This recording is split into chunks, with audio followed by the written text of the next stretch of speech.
बिस्मिल्लाहिर्रहमानिर्रहीम। अस्सलामुअलैकुम viewers, welcome to chem वी9 चैनल। हम डिस्कस कर रहे हैं first year chemistry chapter first आपका रिलेटेड है, बेसिक कॉन्सेप्ट से रिलेटेड है और इसका आज हमारा लेसन नंबर 6 है। इस लेसन में हम डिस्कस करेंगे combustion method and determination of empirical and molecular formula by combustion method. First of all हम डिस्कस कर लेते हैं कि कंबस्टन मेथड होता क्या है, फिर हम नेक्स्ट डिस्कस करेंगे कि इस मेथड को यूज़ करते हुए हम किसी भी कंपाउंड का एम्पिरिकल फार्मूला किस तरह से कैलकुलेट कर मीन्स किस तरह से फाइंड आउट कर सकते हैं। First of all combustion analysis क्या है? एक केमिकल एनालिसिस है। केमिकल एनालिसिस होता क्या है? केमिकल एनालिसिस कोई भी ऐसा एनालिसिस, कोई भी ऐसा एक्सपेरिमेंट, कोई भी ऐसा प्रोसीजर जिसको हम यूज़ करते हुए डिटरमाइन करें एलिमेंट्स की अमाउंट्स को। अब एलिमेंट्स के अमाउंट्स को कहाँ पे डिटरमाइन करना, मीन्स कोई भी अगर आपके पास कोई एक कंपाउंड है, उसमें आप फाइंड आउट करना चाहते हो कि उसमें कार्बन कितने हैं, हाइड्रोजन एंड ऑक्सीजन कितने हैं, तो आप उस को फाइंड आउट करने के लिए कोई मेथड अडॉप्ट करते हो, कोई प्रोसीजर अडॉप्ट करते हो, तो उस हम प्रोसीजर को क्या कहते हैं? एक एक्सपेरिमेंटल प्रोसीजर।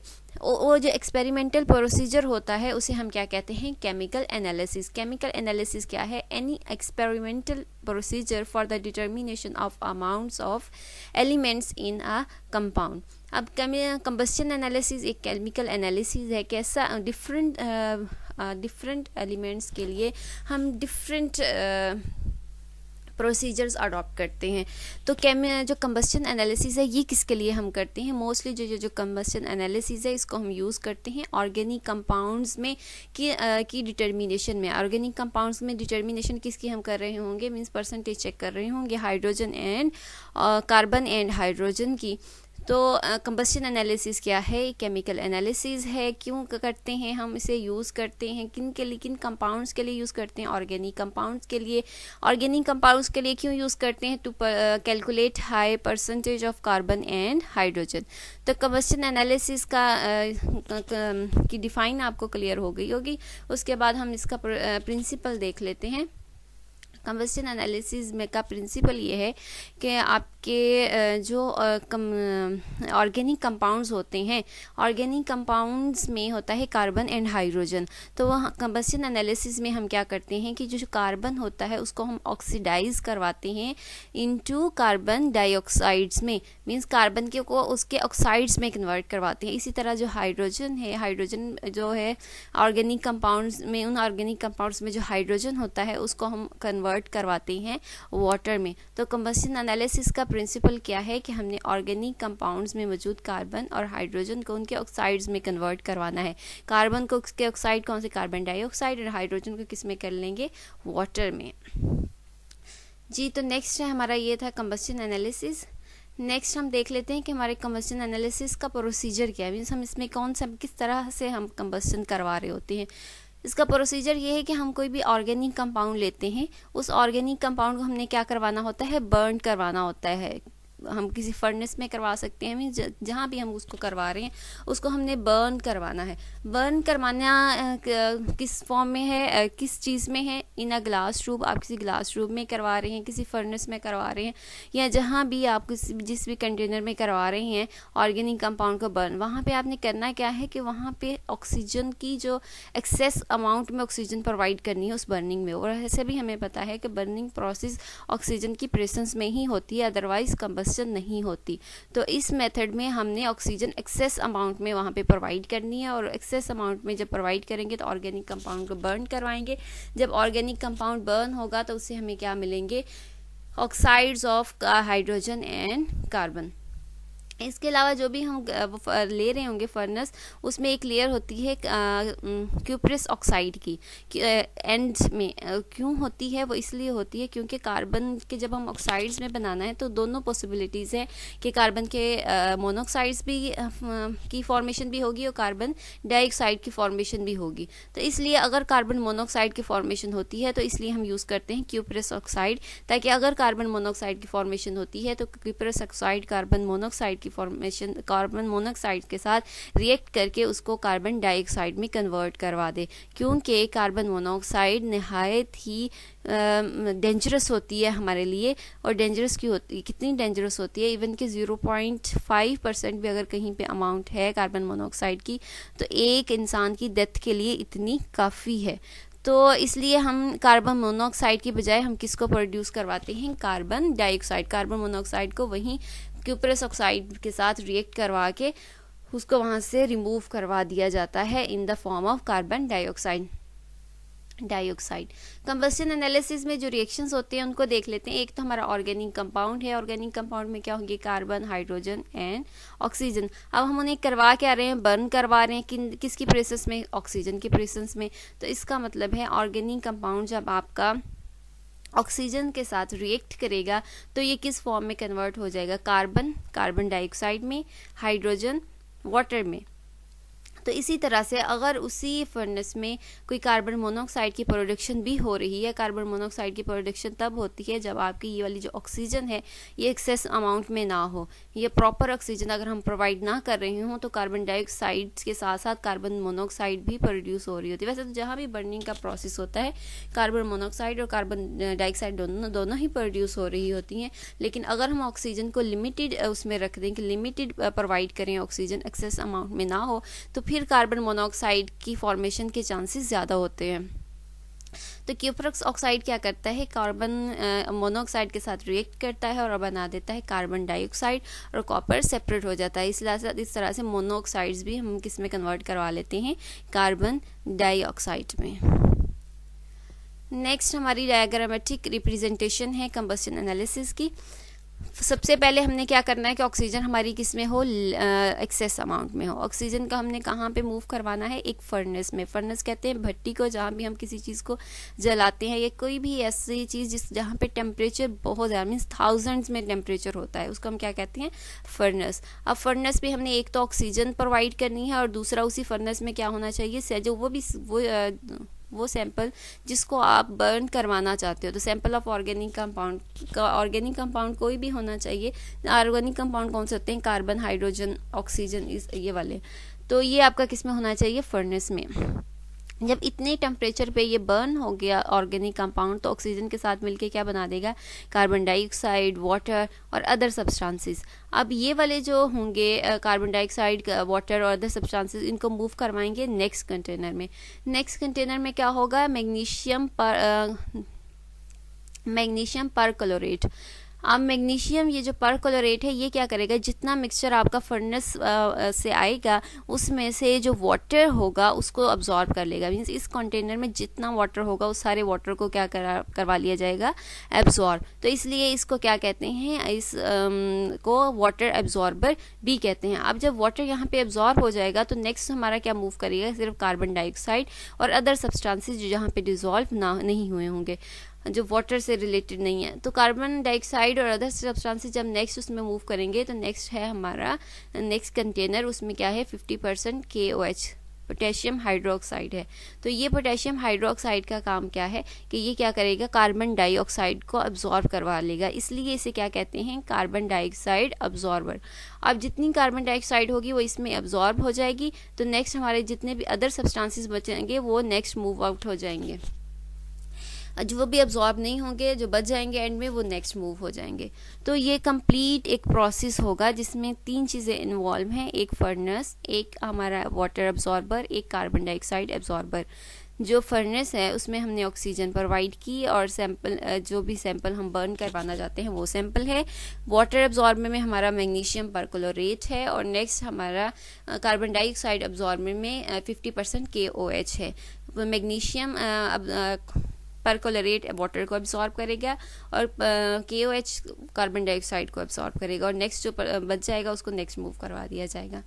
तो इस एक्सपेरिमेंट के बाद हमारे पास 3 चीज़ें आ जाएंगी। मीन्स एक तो यहाँ पे जो वाटर एब्जॉर्ब होगा उसकी अमाउंट, कार्बन डाइऑक्साइड की अमाउंट, और जो मटेरियल बच जाएगा उसकी अमाउंट। तो ये हमारे पास 3 चीज़ें आ जाएंगी। वो ऑर्गेनिक कंपाउंड जो कहीं भी अब्जॉर्ब नहीं हुआ, जो बर्न ना हुआ हो, ये जो भी पीछे रह गया वो हमारा अदर सब्सटेंसेस में आ जाएगा, और बाकी वाटर जितना प्रोड्यूस होगा और जितना कार्बन डाइऑक्साइड प्रोड्यूस होगी, ये आफ्टर एक्सपेरिमेंट ये 3 चीज़ें हमारे पास आ जाएंगी। नेक्स्ट है हमारा determination of percentage of different elements. Means फिर हम परसेंटेज किस तरह से फाइंड आउट करेंगे। परसेंटेज को फाइंड आउट करने के लिए हमारा एक फॉर्मूला है, उसको हम देख लेते हैं। परसेंटेज अगर आप कार्बन की फाइंड आउट करना चाहते हैं तो कार्बन की परसेंटेज को फाइंड आउट करने के लिए एक तो कार्बन का कितना एटॉमिक मास कितना होता है 12, कार्बन डाइऑक्साइड की फॉर्म में वो प्रोड्यूस हो रही है तो कार्बन डाइऑक्साइड का टोटल कितना होता है 12 ये, और 32 ऑक्सीजन के लिए 32 और 12 44, तो 12 और 44 ये आ जाएगा। मीन्स जो भी आप कंपाउंड ले रहे होगे उसका, जिस कंपाउंड की परसेंटेज फाइंड कर रहे होगे उसका एटॉमिक मास ओवर जिस कंपाउंड किस फॉर्म में है उसका ओवरऑल जो आपका मॉलिक्यूलर मास है वो। उसके बाद आपने इन दोनों को मल्टीप्लाई करवाना है मास ऑफ कार्बन, जितना कार्बन डाइऑक्साइड का मास प्रोड्यूस हुआ उससे कार्बन डाइऑक्साइड कितनी प्रोड्यूस हुई और ऑर्गेनिक कंपाउंड का जो मास है वो कितना है। इन दोनों से आप मल्टीप्लाई करवाओगे, डिवाइड करवाने के बाद नेक्स्ट मल्टीप्लाई करवाओगे 100 से, तो इस तरह से परसेंटेज आई जाएगी कार्बन की। हाइड्रोजन की फाइंड आउट करनी है तो इसी तरह से परसेंटेज हाइड्रोजन की आ जाएगी कि हाइड्रोजन का यहाँ पे वाटर में कितनी रेशियो है 2 1 एटॉमिक नंबर है तो 2 के लिए 2, ओवरऑल वाटर का कितना एटॉमिक मॉलिक्यूलर मास होता है 18। और वाटर 2 को किससे हम मल्टीप्लाई करवाएंगे, जितना वाटर प्रोड्यूस हुआ है, और डिवाइड किससे करवाएंगे, जितना ऑर्गेनिक मास प्रोड्यूस हुआ है, तो उसको नेक्स्ट 100 से मल्टीप्लाई करवा देंगे तो ये हमारी आ जाएगी परसेंटेज ऑफ हाइड्रोजन। अब ऑक्सीजन के केस में, अब ऑक्सीजन का तो कोई भी नहीं प्रोड्यूस नहीं हो रहा, तो ऑक्सीजन के केस में अगर हम 100% कंसीडर कर लेते हैं तो उस 100 में से हम जितनी यहाँ पे कार्बन और हाइड्रोजन की परसेंटेज आएगी उन दोनों को एडअप करके 100 में से रिमूव करवा देंगे तो बाकी जो होगी उसमें क्या इन्वॉल्व होगी, ऑक्सीजन इन्वॉल्व होगी।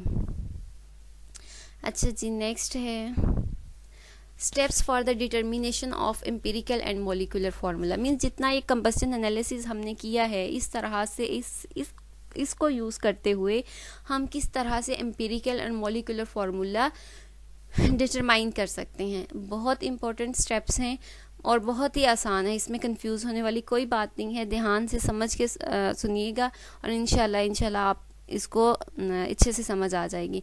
एम्पिरिकल फार्मूला को डिटरमाइन करने के लिए, मॉलिक्यूलर फार्मूला और एम्पिरी दोनों की डिटरमिनेशन के लिए अगर मॉलिक्यूलर फाइंड आउट करना चाहते हैं तो आपको पहले एम्पिरिकल फार्मूला पता होना चाहिए। और एम्पिरिकल फार्मूला को फाइंड आउट करने से के लिए सबसे पहले तो आपको परसेंटेज हर एलिमेंट की पता हो। अब परसेंटेज किस तरह से फाइंड आउट करनी थी ये अभी हमने ये यहाँ पे देखा, ये वाली जो परसेंटेज आई ना, परसेंटेज कार्बन हाइड्रोजन ऑक्सीजन, तो ये जब आ गई आपके पास ये परसेंटेज आ गई तो ये फर्स्ट स्टेप आपका एम्पिरिकल फार्मूले का क्या है कि आपने हर एलिमेंट की परसेंटेज फाइंड आउट करनी है। अब यहाँ पे मैंने इसका फर्स्ट लिखा है कि फर्स्ट करें कोई भी आपके पास एक्स एलिमेंट है और वाई एलिमेंट है तो आपने दोनों की परसेंटेज फर्स्ट करें कि ये कार्बन है, ये हाइड्रोजन, ये वाई हाइड्रोजन है, तो हमने पहला स्टेप क्या किया कि दोनों की परसेंटेज फाइंड आउट कर ली। और सेकेंड स्टेप ये है कि जो हमने परसेंटेज फाइंड आउट की है उसको एटॉमिक मासेस से डिवाइड करवाना है to get mole ratios. Means ये वाली जो एक्स परसेंटेज वाई परसेंटेज आई है कार्बन की, अब कार्बन की जो परसेंटेज आ गई है हमने उसको क्या करवाना है, अगर x है तो x के एटॉमिक मास से, मीन्स अगर यहाँ पे x कार्बन है तो कार्बन के एटॉमिक मास से उसको डिवाइड करवाना है। अगर y यहाँ पे हाइड्रोजन है तो उसको हाइड्रोजन को उसके एटॉमिक मास से करवाना है डिवाइड। जब इन दोनों को आप डिवाइड करवाओगे तो कोई वैल्यू आएगी आपके पास। फर्स्ट करें कि x को डिवाइड करवाने से a वैल्यू आई और y को डिवाइड करवाने से आपके पास क्या आई, b वैल्यू आई। तो आपका सेकेंड पॉइंट क्या था, divide percentage by atomic mass to get mole ratios. First था परसेंटेज का हमने पीछे फॉर्मूला देख लिया। सेकंड स्टेप हमारा क्या है कि जो परसेंटेज आ गई है उसको एटॉमिक मास से हमने क्या करवाना है, डिवाइड करवाने के बाद हमारे पास क्या आ जाएंगे, मोल रेशियोज आ जाएंगी। अब यहाँ पे ए और जो बी है ये हमारी क्या है, मोल रेशियोज। अब नेक्स्ट है जी डिवाइड मोल रेशियोज बाय स्मॉलेस्ट फिगर से डिवाइड करवाएं मोल रेशियो। मीन ये वाली जो मोल रेशियोज आ जाएंगी ना तो आपकी 1 मोल रेशियो हो, 2 हो, 3 हो या 4 हो, जितने भी आपके पास कंपोनेंट्स हो, जितनी आपके पास इस तरह से वैल्यूज़ आएंगी आपने उन सब में देखना है कि स्मॉलेस्ट वैल्यू कौन सी है। फर्ज करें कि यहाँ पे जो ए वैल्यू है वो ग्रेटर है और बी वैल्यू क्या है, स्मॉलेस्ट है। जो वैल्यू भी स्मॉलेस्ट होगी आपने सब वैल्यूज़ को उस स्मॉलेस्ट वैल्यू से डिवाइड करवा देना है।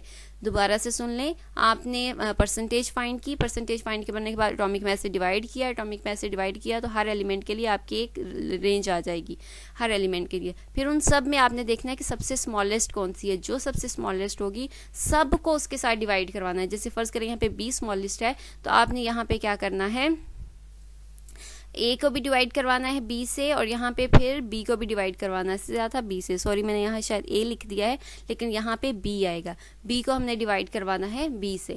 तो इस तरह से आपके पास सी वैल्यू होगी तो सी से डिवाइड करवाएंगे, सी को भी बी से डिवाइड करवा लेंगे। तो इस तरह जब आप डिवाइड करवाओगे तो आपके पास फिर एक वैल्यू आ जाए, मीन्स ए ओवर बी को डिवाइड किया तो फर्स्ट करें ये सी वैल्यू आ गई और ए ओवर बी को डिवाइड डी वैल्यू आ गई, तो आपके पास एक क्या आ गई, नेक्स्ट वैल्यू आ गई है। अब हमने यहाँ पे जो थर्ड स्टेप है इसमें ये आपने एक यहाँ पे लिखा है must be in whole numbers. ये जो थर्ड स्टेप है, थर्ड स्टेप में आपकी कोई वैल्यू फ्रैक्शन वैल्यू नहीं होनी चाहिए। अगर आपके पास फ्रैक्शंस में वैल्यूज़ आ गई हैं, मीन्स होल नंबर्स अगर नहीं है 1 2 3 4 ये इस तरह से कोई भी होल नंबर नहीं है तो आपने उनको पहले होल नंबर में चेंज करना है। होल नंबर में चेंज किस तरह से करना है, मीन्स भाई सबको ही आपको, अगर सभी उसमें हैं फ्रैक्शंस में है तो फिर सबको आपको कोई एक अपनी मर्जी से कोई ऐसा होल नंबर लेना होगा जो उस सबसे उसको मल्टीप्लाई करवाना होगा जो इनको होल नंबर में कन्वर्ट करवा दे। मीन्स फिर आप किसी ऐसे नंबर से मल्टीप्लाई करवाएंगे जिससे मल्टीप्लाई करवाने के बाद ये होल नंबर्स में कन्वर्ट हो जाए। तो याद रखें कि मोल रेशियो को डिवाइड करवाते हैं जब स्मॉलेस्ट फिगर से तो वो नेक्स्ट जो वैल्यू है वो होल नंबर में ही आनी चाहिए। अगर होल नंबर में नहीं आती, फ्रैक्शन में आती है तो आपने खुद कोई भी ऐसा लेना है नंबर जिससे मल्टीप्लाई करवा के आपने उसको होल नंबर में लेके आना है। जब होल नंबर में आ गया नेक्स्ट आपने करना right results of atomic mass ratios below the symbols of the element. फर्ज करें कि ये हमने x जो था ये हमारा क्या था कार्बन, y हमारा क्या था यहाँ पे हाइड्रोजन। तो ये इस फॉर्म में आ गया। आपने इस तरह से रेशियो की फॉर्म में जितने भी होंगे कार्बन हाइड्रोजन ऑक्सीजन जितने भी होंगे सबको ऐसे रेशियो की फॉर्म में लिख लेना है। और लिखने के बाद आपने x वैल्यू के सामने x वाली वैल्यू, y के नीचे y वैल्यू, c जो नेक्स्ट आगे कोई होगा तो उसके नीचे वो वाली वैल्यू, वो लिखने के बाद तो हमारा एम्पिरिकल फार्मूला क्या बनेगा कि ये वाला जो x है नीचे जो लिखा होगा 1 होगा 2 जो भी होल नंबर होगा उसको आपने इस तरह से छोटा फॉर्म में सबस्क्रिप्ट फॉर्म में आपने इसको साथ लिख देना है। इस तरह y के साथ जो होगा उसको इस तरह से साथ लिख देना है। तो ये क्या है, कौन से स्टेप्स हैं फॉर एम्पिरिकल फार्मूला, इजी से स्टेप्स हैं। सबसे पहले क्या करना है, परसेंटेज एलिमेंट की फाइंड, पहले तो हमारा एक्सपेरिमेंट होगा जो भी जिस भी एक्सपेरिमेंट से हम डाटा कलेक्ट करेंगे, जैसे कोई कंबस्शन एनालिसिस है तो कंबस्शन एनालिसिस से हमें डाटा आएगा। डाटा कलेक्ट करने के बाद हम परसेंटेज फाइंड आउट करेंगे हर एलिमेंट की, फिर हर एलिमेंट की परसेंटेज को डिवाइड करवाएंगे हम एटॉमिक मास से। एटॉमिक मास से डिवाइड करवाने के बाद हमारे पास क्या आ जाएंगी, मोल रेशियोज आ जाएंगी। जब हमारे पास मोल रेशियोज आ जाएंगी तो उनको फिर हमने उनमें से जो सबसे स्मॉलेस्ट है उससे डिवाइड करवाना है। और ये ज़रूर याद रखें कि वो होल नंबर होना चाहिए। अगर फ्रैक्शनल में वैल्यू आ गई है तो आप खुद उसको होल नंबर में कन्वर्ट करें by multiplying some other whole number. तो उसके बाद write result of atomic mass ratios below the symbols of element. इस तरह से फिर आपने सिंबल्स एलिमेंट के लिख लेने हैं रेशियो फॉर्म में, उसके नीचे रिजल्ट्स लिख लेने हैं।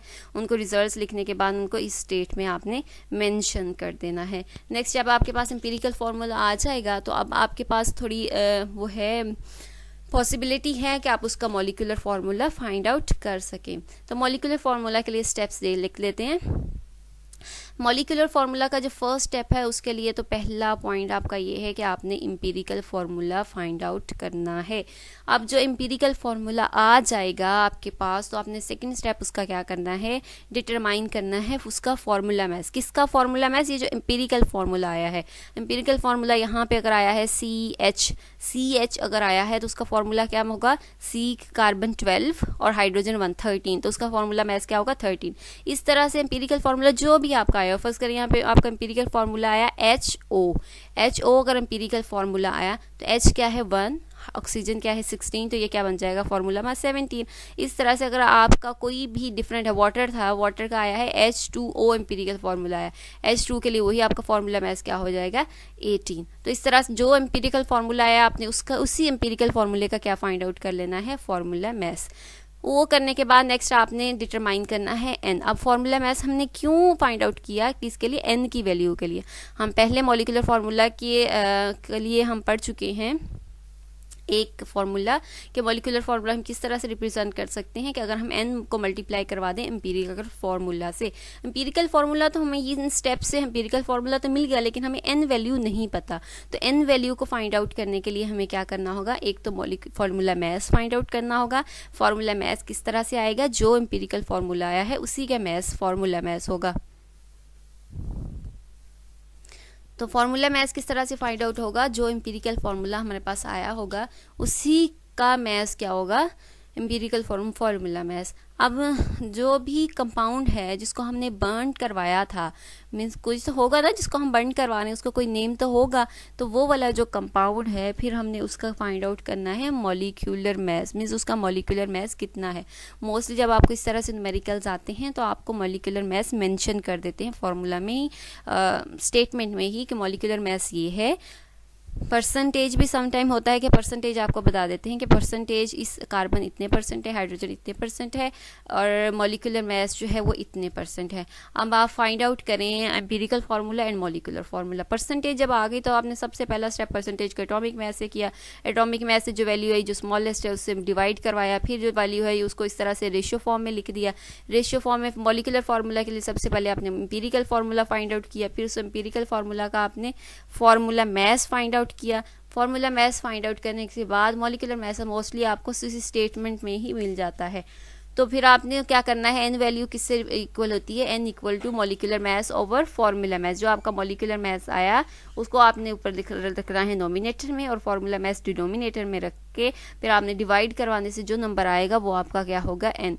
फिर जब वो एन नंबर आ जाएगा फिर उस आपने एन नंबर को मल्टीप्लाई करवाना है एम्पिरिकल फार्मूला से। जब आप एम्पिरिकल फार्मूला से मल्टीप्लाई करवा दोगे तो आपके पास क्या आ जाएगा, मॉलिक्यूलर फार्मूला। इस तरह से आप कोई भी मेथड को यूज़ करते हुए एम्पिरिकल से पहले एम्पिरिकल फार्मूला कैलकुलेट करते हैं, फिर एम्पिरिकल से मॉलिक्यूलर फार्मूला कैलकुलेट कर सकते हैं। नेक्स्ट, कंबस्शन एनालिसिस या determination of empirical and molecular formula by combustion analysis में कोई भी आपका क्वेश्चन हो या आपको कोई बात समझ नहीं आई हो तो आप कमेंट बॉक्स में कमेंट कर सकते हैं। इंशाल्लाह अगर आपका कोई क्वेश्चन होगा तो हम कोशिश करेंगे कि नेक्स्ट वीडियो में आपके क्वेश्चंस को इंक्लूड कर लिया जाए। और आप फर्स्ट टाइम देख रहे हैं और अभी आपने चैनल को सब्सक्राइब नहीं किया तो आप चैनल को सब्सक्राइब कर लें। नेक्स्ट जी, थैंक यू सो मच, फ़ी अमानिल्लाह।